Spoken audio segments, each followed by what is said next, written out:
Buenos días, familia. Hoy continuamos en nuestro estudio del libro de Efesios. Y después de mostrarnos Pablo las bendiciones espirituales que el Señor ha derramado en nuestra vida, mostrándonos la sabiduría de Dios en todo aspecto acerca de la salvación, pudiera en nuestras mentes pensar que si Dios ya es soberano y si Dios ha predeterminado los que van a ser elegidos y todo ello, en nuestra mente podría pensar, bueno, si ya Dios es soberano y Dios va a hacer todas las cosas, ¿para qué orar? ¿Para qué predicar el Evangelio?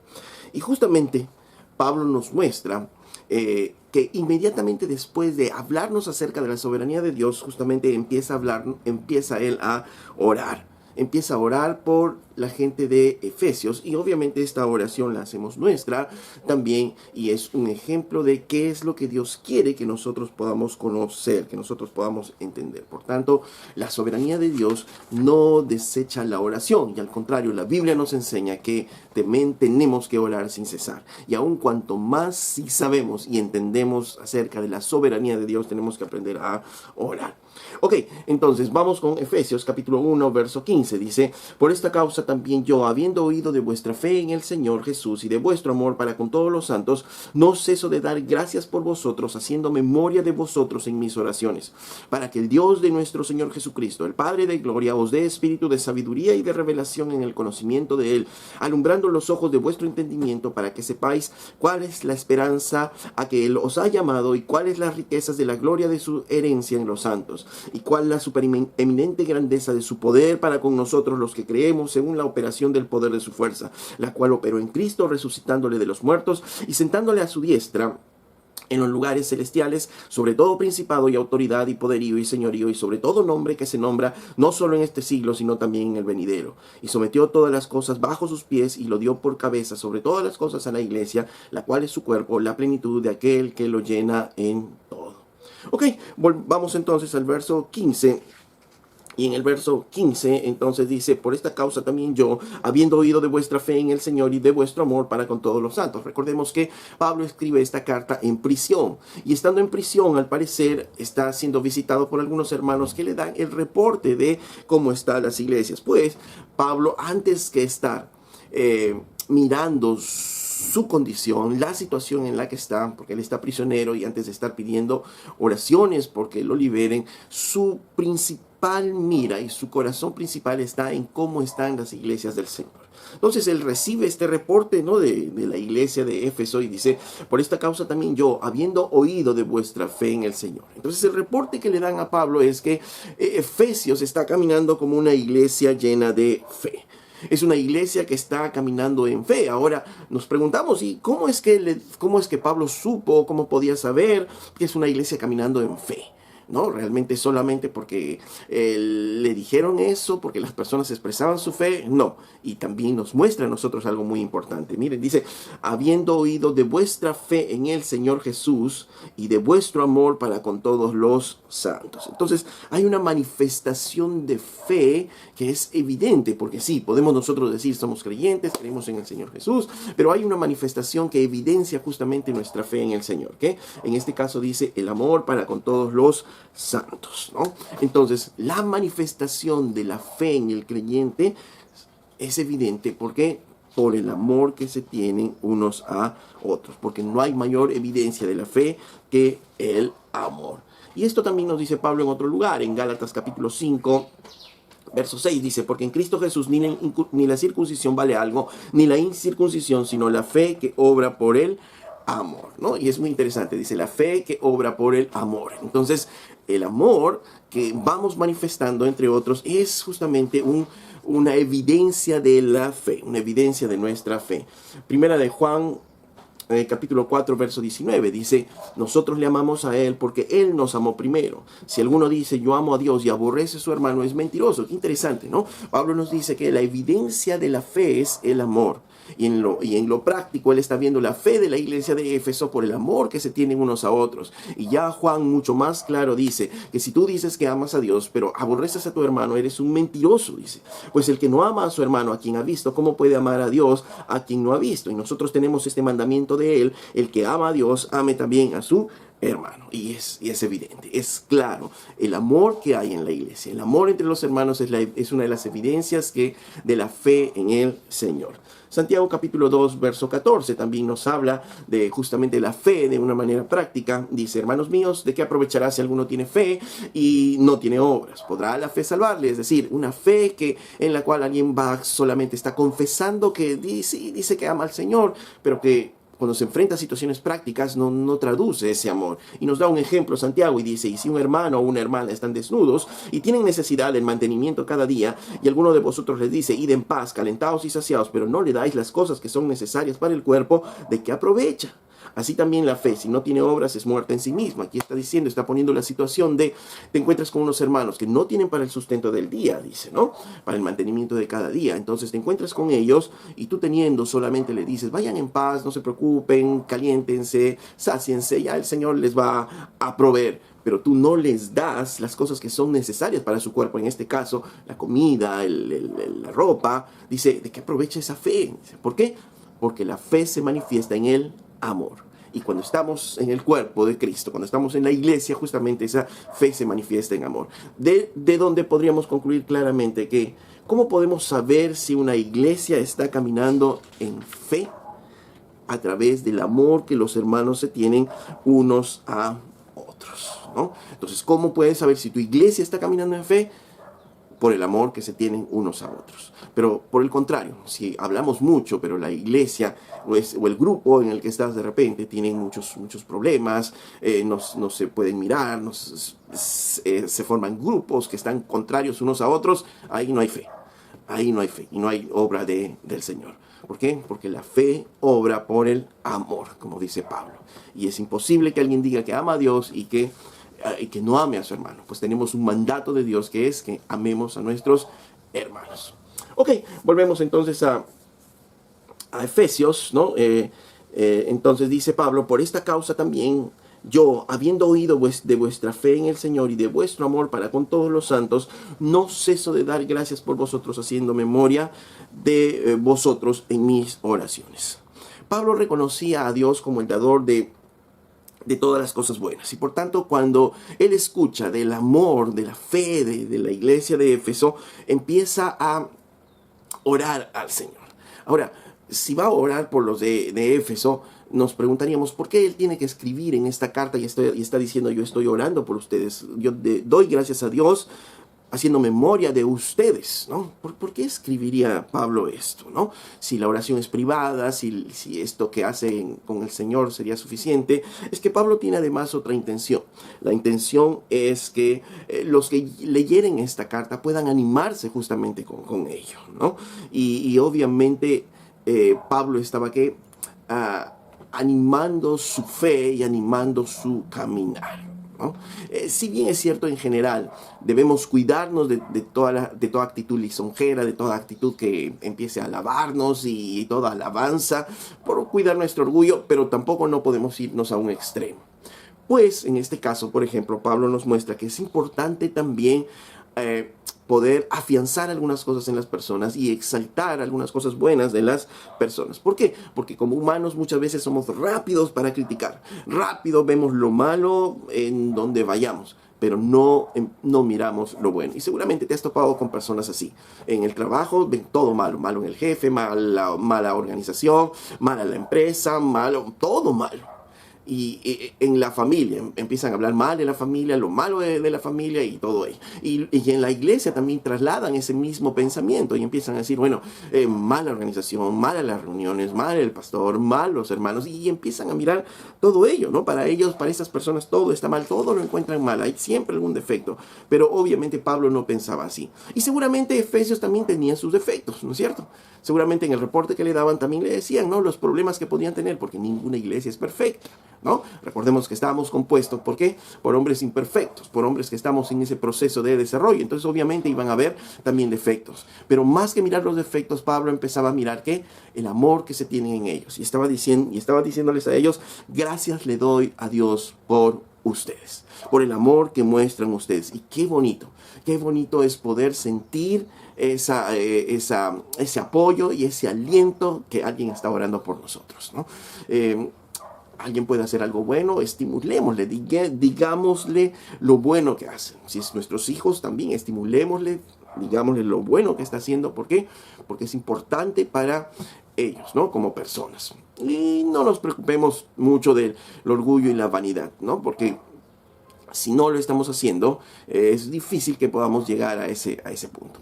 Tenemos que buscar un equilibrio necesario para ellos, ¿no? Es muy importante poderle decir a un hermano, mira, sabes que no estás solo en esta situación, estoy orando por ti. No estás solo en esta pena que estás pasando, estoy orando por ti. Cada vez que me acuerdo de ti, yo estoy dando gracias a Dios en mis oraciones por ti. Es diferente, ¿no? Poder acercarme a alguien y decirle, mira, ¿sabes qué? Le doy gracias a Dios por tu vida. Le doy gracias a Dios por lo que tú estás haciendo por mí. Y es muy importante ello, ¿no? Y eso es lo que está haciendo Pablo, ¿no? Yo le estoy dando gracias a Dios por ustedes, ¿no? Y eso es tan importante, ser reconocidos, ese reconocimiento en nuestros corazones, ¿no? Y sigue diciendo, ¿no? No ceso de dar gracias por vosotros, haciendo memoria de vosotros en mis oraciones. Ahora, ¿para qué? Para que el Dios de nuestro Señor Jesucristo, el Padre de gloria, os dé espíritu de sabiduría y de revelación en el conocimiento de Él. Entonces, lo primero es, ¿qué es lo que está pidiendo Pablo? Recordemos que Pablo está orando, ¿no? Luego de haber recibido el reporte de los de Éfeso, que ellos están caminando en fe, en amor. ¿Y qué está pidiendo? Está pidiendo, dice, le estoy pidiendo a Dios, nuestro Señor el Padre nuestro Señor Jesucristo, os dé espíritu de sabiduría y de revelación en el conocimiento de Él, ¿no? Entonces, Pablo está diciendo que yo quiero que ustedes conozcan más de Él, ¿no? Y esa es justamente la labor de la iglesia, el poder hacer que ustedes puedan conocer más de Dios. Esta es la razón, por ejemplo, de estos videos, el que ustedes puedan conocer más de Dios. ¿Por qué? Porque mientras más somos expuestos a la palabra de Dios, más vamos a conocer de Él, ¿no?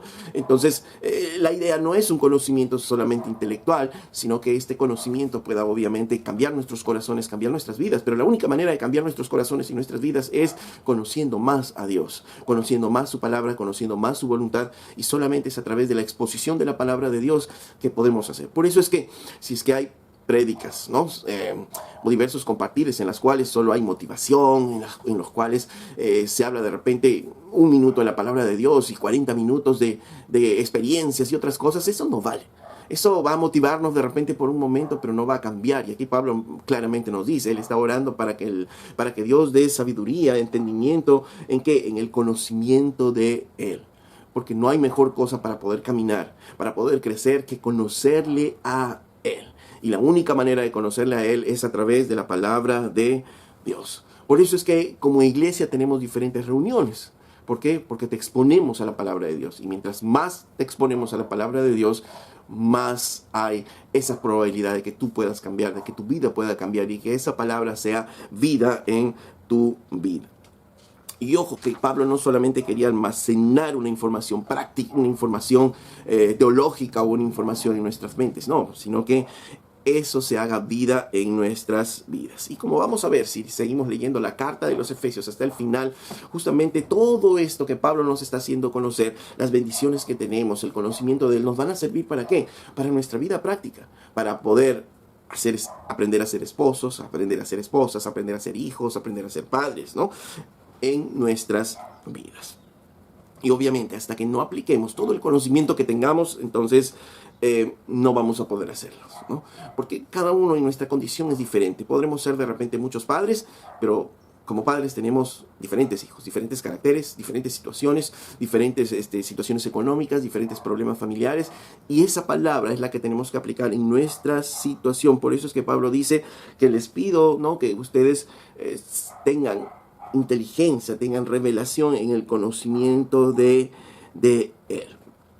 Y que su palabra pueda actuar en nuestras vidas, en nuestras casas, con nuestros hijos, en nuestros negocios. Y tristemente es cuando muchas personas no pueden decir que son creyentes y que escuchan la palabra de Dios, que leen la Biblia, pero sin embargo en sus vidas se refleja una vida como si fuese la del mundo.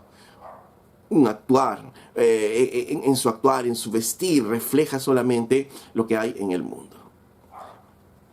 Pero cuando dejamos que la palabra de Dios pueda entrar a nuestros corazones, conociéndole más a Él, entonces obviamente nuestras vidas van a ir cambiando más y más. Y obviamente en la medida que crezca nuestro conocimiento de Él, también va a crecer nuestra adoración a Dios. Porque cuanto más conocemos quién es Él, cuanto más conocemos lo grande, lo hermoso que es nuestro Dios, nuestra adoración también va a acercarse cada vez más y más a Dios. Entonces, Pablo ora para que todo creyente conozca más de Él. Y ahora nos especifica qué es exactamente lo que Pablo está orando. Y dice, verso 18, alumbrando los ojos de vuestro entendimiento para que sepáis cuál es la esperanza a que los ha llamado y cuáles las riquezas de la gloria de su herencia en los santos. Ok, dentro de ese conocimiento de Dios, Pablo está pidiendo que conozcamos la esperanza a la que hemos sido llamados. ¿Cuál es la esperanza a la que hemos sido llamados? En un mundo en el cual las personas caminan sin esperanza, que caminan sin Dios. Los incrédulos pueden mirar mañana de repente sin expectativas, porque todo está mal, pero sin embargo nosotros sí, nosotros podemos mirar un mañana diferente con esperanzas, porque nosotros ¿qué? Conocemos lo que Dios tiene también para nosotros. ¿Ok? Pablo dice en Romanos 5:2, porque por quien también tenemos entrada por la fe a esta gracia en la cual estamos firmes y nos gloriamos en la esperanza de la gloria de Dios. En otras palabras, nos alegramos en esa esperanza. ¿Por qué? Porque esperamos con certeza todo lo que Dios ha dicho. ¿Por qué? Porque sabemos que el plan de Dios es imposible que sea frustrado por los hombres o por cualquier situación. Si Dios ha dicho que va a hacer un plan, entonces Él lo va a hacer. Y nuestra esperanza entonces es cierta, es ciertísima. Ya hemos visto un poco acerca de esa esperanza en el video anterior, ¿no? ¿Y cuál es esa nuestra esperanza? La esperanza, nosotros sabemos que este mundo cada vez va a ir de mal en peor, eso no es novedad, eso ya lo conocemos a través de la palabra de Dios. El pecado va a ir creciendo cada vez más, pero va a llegar un momento en que nuestro Cristo va a venir y todo eso va a terminar, ¿no? Esa es nuestra esperanza gloriosa. Un día vamos a estar en el Señor, vamos a vivir en el Señor, ya no va a haber más dolor, más llanto, más limitaciones, sino vamos a estar disfrutando de la presencia del Señor. Y esa es una esperanza que debe hacerse una realidad en nuestras vidas, porque cuando pasamos por situaciones difíciles sabemos que esto va a terminar pronto.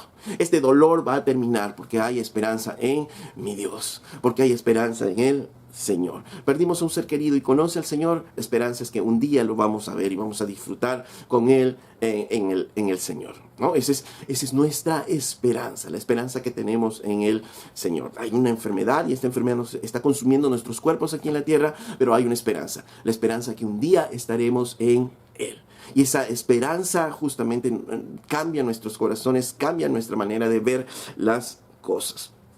Pero cuando la esperanza no controla nuestras vidas, cuando no sabemos la profundidad de esta esperanza, entonces van a venir las situaciones que vienen a diario. Como dijo Jesús, en este mundo tendremos aflicciones y entonces se van a disminuir nuestras fuerzas, nos vamos a sentir agotados, nuestro servicio al Señor va a decaer y muchas veces el mundo va a parecer más atractivo. ¿Por qué? Porque ya no miramos con esperanza la vida, ¿no? Ya no tenemos esa esperanza. Por eso es que Pablo dice, Señor, yo quiero que ellos puedan conocer más de esa esperanza que hay en ti. A veces solo queremos mirar las cosas prácticas de cómo hacer negocios aquí, en cómo hacer obras aquí en la tierra, y todo eso está muy bonito. Pero no podemos olvidarnos de poder conocer aún más la esperanza a la cual Dios nos ha llamado. Que eso va a dar fortaleza a nuestras vidas. Y mire, no solo es un entendimiento nuestro, el Espíritu Santo está registrando este sentir del apóstol Pablo para con los efesios y obviamente para con nosotros, y eso también para con la iglesia. Debemos aprender a conocer más la esperanza a la cual hemos sido llamados. Pero no solo queda ahí, miren, sigue diciendo aquí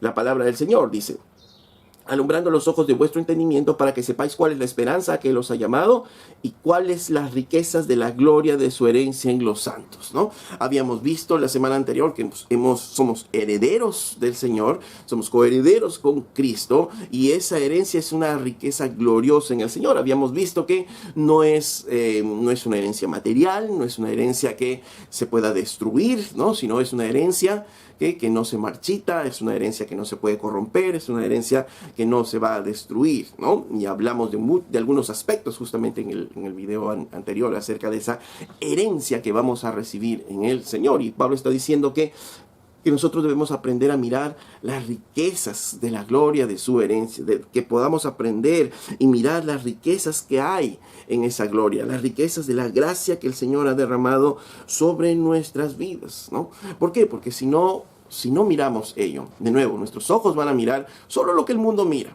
Miramos las cosas materiales, miramos nuestras necesidades, miramos nuestras limitaciones, y entonces obviamente eso va a desgastar nuestras vidas y va a hacer que nuestro ánimo y toda nuestra vida caiga, porque estamos sin esperanza. Pero cuando conocemos la esperanza a la que nos ha llamado, y no solo ello, sino cuán ricamente herederos somos, esto trae esperanza a nuestros corazones y cambia obviamente la actitud de nuestras vidas, ¿no?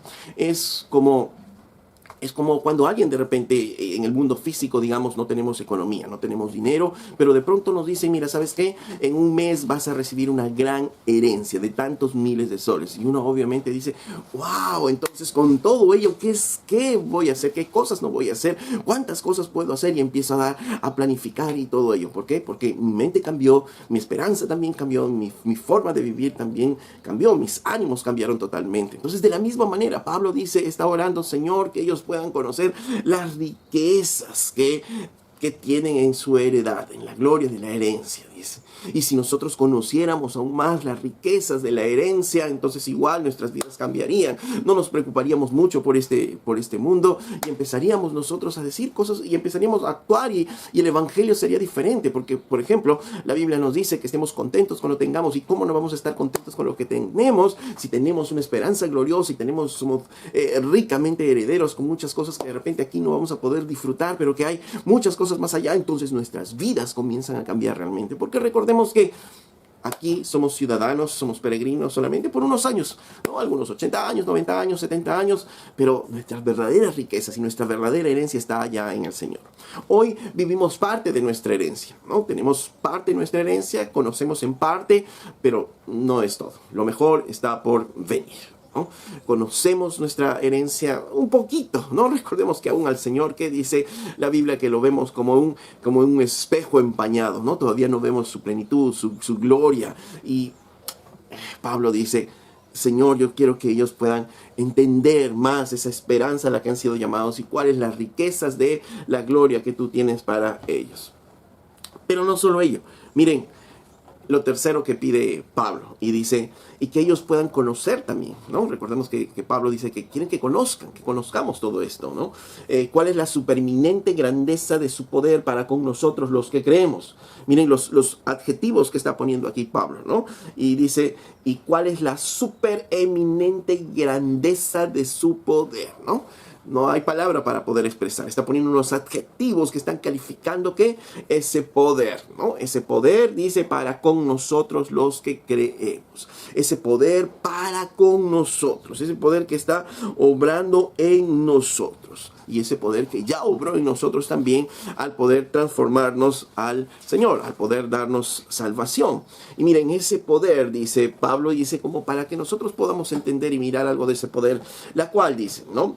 Según la operación de su fuerza, la cual, dice en el verso 20, operó en Cristo, resucitándole de los muertos y sentándole a su diestra en los lugares celestiales, sobre todo principado y autoridad y poder y señorío, y sobre todo nombre que se nombra, no solo en este siglo, sino también en el venidero. ¿Qué nos está haciendo recordar Pablo? Pablo nos está recordando que Cristo primero fue resucitado, triunfó de la muerte y él fue resucitado. Uno, ¿no? El poder de Dios hizo esto. ¿Y qué más? Lo sentó, dice, con toda autoridad, sobre todo principado, sobre toda potestad, con toda autoridad y poder y señorío sobre todas las cosas, no solo en este siglo, sino también en el venidero. El poder que operó para que Cristo resucite, el poder que operó para sentar a Cristo con toda autoridad ahí en los lugares celestiales, sobre todas las cosas, eso es lo que nos está diciendo Pablo, es ese poder que está operando en ustedes, ¿no? Y eso es lo que Pablo pide, Señor, que ellos puedan conocer el poder que está operando en ellos.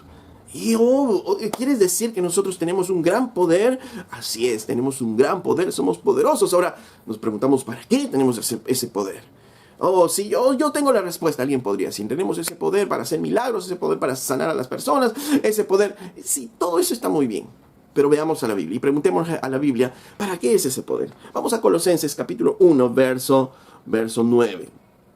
Pablo nos dice aquí, por lo cual también nosotros, desde el día que lo oímos, no cesamos de orar por vosotros y de pedir que seáis llenos del conocimiento de su voluntad en toda sabiduría e inteligencia espiritual. Otra vez también Pablo está orando por los colosenses, que sean llenos de todo conocimiento, en toda sabiduría e inteligencia espiritual. ¿Pero para qué? ¿Para solo llenar la cabeza de teología? No, para que andéis como es digno del Señor. De nuevo, hay una aplicación práctica en la vida de las personas. Uno conoce más a Dios, ¿para qué? Para andar como es digno del Señor, agradándole en todo, llevando fruto en toda buena obra y creciendo en el conocimiento de Dios. ¿No? Crecemos en el conocimiento de Dios, no en un conocimiento intelectual, teológico, sino cuando nosotros vamos caminando como es digno del Señor, agradándole en todo, llevando fruto en toda buena obra. Verso 11 dice, fortalecidos con todo poder, conforme a la potencia de su gloria, ¿para qué? Para toda paciencia y longanimidad. Pablo nos está diciendo acá, está resumiéndonos lo que estamos viendo en la oración de Efesios también. Él acá está orando también para que el creyente tenga sabiduría, tenga conocimiento de él, pero ¿para qué? Para andar como es digno de él. Para llevar mucho fruto, dice, en toda buena obra, y creciendo cada vez más en el conocimiento de Dios. Pero no solo ellos, sino Pablo está pidiendo aquí, fortalecidos con todo poder conforme a la potencia de su gloria. Dice, fortalecidos con el poder de Dios, fortalecidos con el poder de Dios. ¿Pero para qué? Dice, para toda paciencia y longanimidad. Para toda paciencia y longanimidad. En otras palabras, todo ese poder nos sirve para aprender a ser pacientes en esta vida. Pacientes, esperando esa esperanza de gloria, esperando todas esas promesas que Dios tiene para nosotros, llenos de toda paciencia y de toda longanimidad. ¿Y qué es esto de longanimidad? Longanimidad nos habla de un ánimo constante en medio de toda adversidad. Entonces lo que nos está diciendo Pablo es de que nosotros tenemos el poder de Dios. El poder que resucitó a Cristo de los muertos y lo sentó con toda autoridad sobre todo principado y potestad allá en los lugares celestiales. ¿Tenemos ese poder? Sí. ¿Pero para qué? Para aprender a ser pacientes y esperar todas las promesas de Dios. Para aprender ¿a qué? A no decaer en medio de la adversidad, sino mantener el ánimo en toda adversidad. Ahora entiendo lo que Pablo nos está diciendo. Pablo se alegra por ver a los de Éfeso como ellos están manifestando su fe, cuanto más se están amando los hermanos. Y está diciendo, Señor, te doy gracias a ti por la vida de estos hombres, pero yo te pido que ellos puedan conocer más de ti, Señor. Que alumbre su entendimiento, alumbre sus ojos por conocer ellos la esperanza que tienen, Señor, en toda esa herencia gloriosa que tú le has dado a ellos. Y que también puedan conocer el poder que está operando en ellos. Pero ¿para qué, Pablo, estás pidiendo todo eso? Justamente ¿para qué? Para que ellos aprendan a vivir conforme a su voluntad, para que ellos puedan aprender a vivir siempre dándole gloria a Dios, dando fruto en toda buena obra y siendo pacientes de la esperanza, de las promesas de Dios y manteniendo una fe firme en toda adversidad. ¡Wow! Si aprendiéramos, obviamente, y entendiéramos cada vez más las riquezas de la gloria de Dios, la herencia que tenemos en el Señor, y entender el poder que está operando en nosotros, no seríamos cristianos débiles. No seríamos cristianos que estamos llorando por cualquier situación en nuestras vidas. No seríamos cristianos que nos decaemos frente a la adversidad, frente a cada situación difícil. Hermanos, la Biblia misma dice, el Señor mismo nos dice que en esta vida tendremos aflicciones. Va a haber diferentes aflicciones, pero lo que Dios quiere también que entendamos es que tenemos el poder de Dios suficiente para mantenernos firmes en toda adversidad. Quiere decir que no va a haber un momento en la cual nos sintamos débiles o nuestras fuerzas puedan decaer. Cristo, cuando se iba a enfrentar a la cruz, llegó un momento en que estuvo orando ahí en Getsemaní, pidiéndole algo a Dios, pero a su vez diciéndole, Señor, Padre, que no se haga mi voluntad, sino la tuya. Y luego de eso, Él se levanta cuando vienen a arrestarle, y después de eso, La actitud que tiene Cristo es estar firme frente a toda esa adversidad, firme frente a todas estas situaciones que iban a venir. Y eso es justamente lo que hace el poder de Dios en nosotros. Podemos estar en un momento pidiéndole al Señor en nuestra intimidad por cambios ante una situación, pero luego el Señor nos mantiene firmes en medio de esa adversidad. Voy a dar un ejemplo solamente de ello. Por ejemplo, alguien va a una cita médica y el médico te dice que tienes tal enfermedad. Y obviamente una enfermedad puede hacer decaer los ánimos de cualquiera, puede hacernos sentir medios devastados, inclusive dependiendo de la enfermedad. Pero estamos orando al Señor y le estamos pidiendo al Señor que no se haga mi voluntad sino la tuya. Señor, sáname, pero que no se haga mi voluntad sino la tuya. Y entonces yo entiendo la esperanza que tengo yo, que las cosas no se acabaron aquí. Hay cosas más gloriosas que me esperan allá. Soy heredero de cosas más gloriosas de las que tengo aquí. Entonces, Señor, dame la gracia para pasar todo ello y fortaléceme con ese mismo poder. Y lo que viene para adelante que es que un cristiano que aún a pesar de la adversidad sigue viviendo fortalecido, sigue dándole gloria a Dios y sigue caminando en el Señor. Porque sabe que aunque está pasando por el valle de sombra y de muerte, su vara y su callado están dándole aliento a ese hermano, a esa hermana para pasar esas situaciones porque va comprendiendo el poder que está operando en su vida. Qué preciosa promesa el Señor nos da, ¿no es cierto? Y qué precioso cómo el Señor actúa en nosotros. Amén. Luego continuamos entonces con Efesios, lo que nos está diciendo el Señor. Pablo está pidiendo que los de Efesios conozcan justamente el poder del Señor. Dice, este poder que sometió todas las cosas bajo sus pies y lo dio por cabeza sobre todas las cosas a la iglesia, la cual es su cuerpo, la plenitud de aquel que todo lo llena en todo. Y miren, aquí nos introduce Pablo algo muy, muy interesante. Dice, que ese poder que operó en Cristo, dice, sometió todas las cosas bajo sus pies, eso lo entendemos, y lo dio por cabeza sobre todas las cosas a la iglesia. Todas las cosas son sometidas a la autoridad de Cristo. Y dice, y la iglesia, ¿qué tiene que ver aquí? La iglesia, dice, es su cuerpo, la plenitud de aquel que todo lo llena en todo, ¿no? Y nosotros somos parte de la iglesia, ¿no? Y dice que nosotros somos su cuerpo, la plenitud de aquel que todo lo llena en todo. La plenitud, el complemento, lo que va a complementar a aquel que todo lo llena en todo. Está hablando de Cristo, ¿no es cierto? Entonces está diciendo que la iglesia es el complemento de Cristo. La iglesia es la plenitud de Cristo. Dios le dio autoridad a Cristo, lo resucitó de los muertos y lo puso en lugares, lo sentó en los lugares celestiales, ¿no es cierto? Sobre todo autoridad, sobre todas las cosas, y todas las cosas le puso bajo sus pies. Y puso por complemento de él, ¿a quién? A la iglesia, la cual es la plenitud de aquel que todo lo llena en todo. Y la verdad es que pensar en esto es demasiado glorioso, ¿no? ¿Cómo es que la iglesia va a ser el complemento de Dios? Lo que nos está diciendo es que estamos tan unidos en Cristo, tan unidos a Él, que justamente que es como la cabeza y un cuerpo. El cuerpo va a ser la plenitud, justamente el complemento de todo lo que está haciendo la cabeza, porque si nuestra cabeza, hablando de un cuerpo humano, si nuestra cabeza quiere hacer algo, lo va a hacer a través de las manos, lo va a hacer a través del cuerpo, ¿no es cierto? Y entonces el cuerpo va a complementar todo lo que la cabeza está pensando, todo lo que la cabeza está haciendo. Algo así, algo parecido, porque realmente es difícil de poder entender cómo es que la iglesia va a ser ellos, y Dios es Dios, pero nos ha unido tanto, estamos unidos tanto a Cristo, que justamente eso pasa. En Colosenses 3:4 nos dice que cuando Cristo, vuestra vida, se manifieste, entonces vosotros también seréis manifestados con Él en gloria. Seremos manifestados en gloria, ¿no? Entonces compartiremos esa gloria con Cristo, ¿no? El día de hoy tal vez muchos se burlan de ti, muchos te rechazan, pero aquel día se van a quedar boquiabiertos. ¿Por qué? Porque vamos a compartir esa gloria con Él. ¿Quién es? La iglesia de Cristo. Y mantendremos esa dulce compañía de Dios, esa dulce y perpetua compañía con nuestro Señor. Cuando nosotros vivimos y miramos solo un poquito de todo esto, nos preguntamos entonces, ¿hay razones para que nosotros como creyentes vivamos apesadumbrados? La respuesta es no.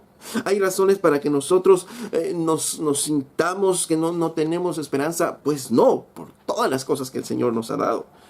¿Somos acaso dignos de lástima o de envidia? pues podríamos decir que somos dignos de envidia, ¿no? Por aquellos que no conocen a Cristo. Solo que ellos no saben todo lo glorioso que tiene Cristo para nosotros, para su iglesia. Pero lamentablemente a veces como cristianos tampoco sabemos todo lo glorioso que tiene Cristo para nosotros. Pero por eso Pablo oraba y decía que conozcan, Señor, que conozcan más de esto, de todo esto glorioso que tú tienes para con ellos. Entonces debemos orar también como Pablo y pedir que el Señor nos dé un mayor conocimiento de Él para que poder conocer a qué Dios nos ha llamado, para poder conocer cómo es la vida a la cual Dios nos ha llamado, de conocer todos los recursos que Dios nos ha dado. ¿Para qué? Para vivir justamente esa vida gloriosa a la cual el Señor nos ha llamado. No hay ninguna razón ni ninguna excusa para vivir mediocremente y dejarnos seducir por todas las cosas que este mundo nos da, por toda la baratija o la mercancía barata, podríamos decir, que el mundo nos ofrece. No hay razón para ello. Ahí tenemos una herencia gloriosa. Somos ricos en gracia, en la gloria de Dios. Y cuando Cristo se manifieste, nos manifestaremos con Él, dice, y participaremos de su gloria, ¿no? Entonces, ¿cómo es que nosotros vamos a ser cristianos mediocres, desventurados, sin esperanza? No. Si estamos viviendo así, necesitamos conocer más de la Biblia, necesitamos conocer más de Dios, y pídele al Señor que también Él te haga conocer más de Él. Pero la única manera es a través de la palabra de Dios. Por eso es que tienes que exponerte más a la palabra de Dios, leyendo la palabra de Dios en tu casa. Y si no entiendes algunas cosas, obviamente para eso el Señor ha puesto la iglesia, para que a través de la iglesia podamos conocer mucho más de lo que Dios tiene para nosotros. Y recuerda que no solamente son cosas efímeras, no son cosas intangibles, sino hay un poder que Dios está operando en nosotros, que todos los creyentes tenemos ese poder. No es que los pastores tienen más ese poder o hay algunos especiales que tienen más ese poder. No, todo creyente tenemos ese poder, y ese poder está operando en nosotros con una finalidad: aprender a vivir la vida que el Señor nos ha dado. Y si tú estás sin Cristo, recuerda que ese mismo poder puede estar en ti.